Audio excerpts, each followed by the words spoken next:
मोहतरम नाज़रीन आदाब, जी टुडे न्यूज़ में आप सभी का खैर मक़दम है। रियासती हुकूमत ने नए फूड सिक्योरिटी राशन कार्ड्स के इजराई और मौजूदा कार्ड्स में ख़ानदान के अफराद के इजाफे के अमल को मज़ीद आसान बनाने के लिए अहम फैसला किया है।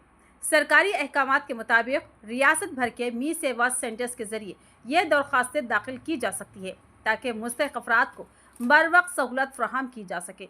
कमिश्नर सिविल सप्लाई की जानिब से जारी करदा एलामिया के मुताबिक हुकूमत ने एक काबिनी सब कमेटी तश्कील दी है जो नए राशन कार्ड्स के लिए अहलियत के म्यार और दरख्वास्त के अमल का जायजा लेंगे। इस कमेटी की सिफारिशात को 4 जनवरी 2025 को काबीना ने मंजूर कर लिया है, जिसके बाद इस अमल को तेज़ और आसान बनाने के लिए इक़दाम किए जा रहे हैं।